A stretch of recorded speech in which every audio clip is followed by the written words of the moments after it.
जीवन में कई बार ऐसा होता है कि हमारे अथक प्रयासों के पश्चात भी हमें सफलता नहीं मिलती। लेकिन जब भी हम दूसरों को सफल होते हुए देखते हैं तो हमारा मन यही कहता है कि शायद मेरी किस्मत ही खराब है। क्या वाकई भाग्य का दोष होता है? एक बार एक नया भिक्षु मठ में शिक्षा लेने के लिए आया। वह स्वभाव से बड़ा जिज्ञासु और कर्मठ था, परंतु जब भी वह ध्यान करने बैठता उसका मन भटकने लगता और वह ध्यान नहीं लगा पाता है। कई दिनों के अथक प्रयासों के पश्चात भी वह ध्यान लगाने में सफल नहीं हो पा रहा था। वह और सब भिक्षु को देखता तो पाता कि वह कैसे इतनी जल्दी ध्यान लगाना सीख गए हैं। इससे एक दिन वह निराश होकर अपने गुरुजी के पास पहुंचा और बोला, गुरुजी, कई दिन से मैं ध्यान लगाने का बहुत प्रयास कर रहा हूं, लेकिन ध्यान लगाने में असमर्थ हो रहा हूं। जब मैं और सब साथी भिक्षु को देखता हूं तो पाता हूं कि वह कितनी जल्दी ध्यान लगाना सीख गए हैं। शायद मैं कभी ध्यान नहीं लगा पाऊंगा। मेरा भाग्य ही खराब है जो मेरे इतने प्रयासों के बाद भी मैं असफल हो रहा हूँ। गुरुजी उस शिष्य की बात बड़े ध्यान से सुन रहे थे और बाद में मुस्कुराते हुए कहा कि प्यारे भिक्षु, तुम भाग्य को दोष मत दो। हम अपना भाग्य खुद बनाते हैं। लेकिन मैं ये नहीं कहता कि सफल होने के लिए भाग्य की आवश्यकता नहीं होती है।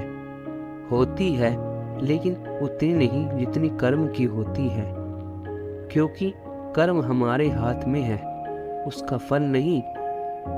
इसे आप ऐसे समझो, एक सही रोटी बनाने के लिए आटे के दो रूप की आवश्यकता होती है। पहला गुथा हुआ आटा और दूसरा सूखा आटा। एक सफल रोटी बनाने के लिए जितनी जरूरत गुथे हुए आटे की होती है उतनी ही सूखे आटे की भी होती है। गुथा हुआ आटा आपका कर्म है और सूखा आटा आपका भाग्य। आगे गुरुजी ने उस भिक्षु से पूछा, अगर तुम बिना सूखे आटे के सही रोटी बनानी होगी तो तुम क्या उसे आसानी से बना पाओगे? भिक्षु बोला, गुरुजी, बहुत परेशानी होगी। गीला आटा चिपकेगा और अगर बना भी दी तो वह रोटी सही नहीं बन पाएगी।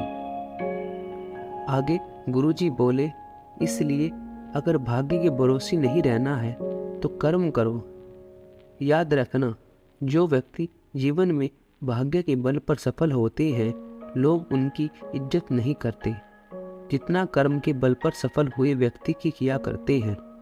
इसलिए गीता में भी श्री कृष्ण भगवान ने कहा है कि कर्म करो, फल की इच्छा नहीं करो। आगे भिक्षु बोला, लेकिन गुरुजी, मैं तो ध्यान लगाने के लिए बहुत प्रयत्न करता हूँ, फिर भी अब तक सफल क्यों नहीं हो पा रहा हूँ? गुरुजी बोले, ध्यान लगाना इतना आसान नहीं है, लेकिन नामुमकिन भी नहीं है। मुझे भी शुरू में तुम्हारी ही तरह परेशानी होती थी, फिर मैंने अपने गुरुजी की वाणी के अनुसार कार्य किया और सफल हुआ। ध्यान का ना लगना तुम्हारे मन के ही कारण हो रहा है। जब भी तुम ध्यान लगाने बैठते होंगे तो इस मन को पता चल जाता है और यह तुम्हें घुमाने लगता है। ध्यान न लगने का एक बड़ा कारण यह भी है कि हम लक्ष्य पर ही अधिक ध्यान दिया करते हैं। हमारे लिए लक्ष्य इतना अधिक आकर्षक होता है और ऐसा मोहक होता है कि हम कार्य की बजाय लक्ष्य पर ही अधिक ध्यान देने लगते हैं। यह हमारे मन पर इतना प्रभाव डालता है कि लक्ष्य की प्राप्ति के साधनों की बारीकियां हमारी नजरों से निकल जाती हैं। यदि हम इस विषय पर छानबीन करें तो हम पाएंगे कि 99% मामलों में साधन की ओर ध्यान न देने के कारण हम लक्ष्य से रास्ता भटक जाते हैं। हमें आवश्यक है कि अपने साधनों को मजबूत बनाने की और उन्हें पूर्ण रूप से क्षमतावान बनाने के लिए उनकी ओर ध्यान देने की।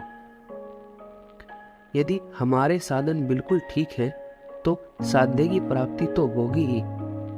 हम यह भूल जाते हैं कि कारण ही कार्य का जन्मदाता है। कार्य आप ही आप पैदा नहीं होता है। जब तक कार्य बिल्कुल ठीक, योग्य और सक्षम ना हो, कार्य की उत्पत्ति नहीं होगी। एक बार हमने यदि ध्येय निश्चित कर लिया और उसके साधन पक्के कर लिए तो फिर हमें ध्येय को लगभग छोड़ सकते हैं। हमें अपना ध्यान सिर्फ कर्म पर लगाना चाहिए।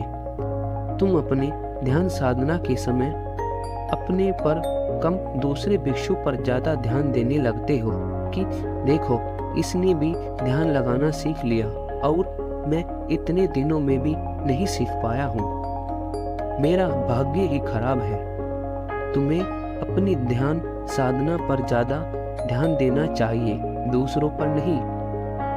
याद रखना, कर्म पथ से न हटे। कई बार हम देखते हैं कि मधुमक्खी तो शहद चाटने आती है, लेकिन उसके पैर मधु चूसक से चिपक जाते हैं। फिर वह चाहकर भी इससे छुटकारा नहीं पा सकती है। बार बार हम भी अपनी यही स्थिति अनुभव करते हैं। यही हमारे अस्तित्व का संपूर्ण रहस्य है। हम ना चाहते हुए भी कई ऐसे कार्यों को करते चले जाते हैं जो हमें सिर्फ अपने लक्ष्य पथ से भटका देते हैं।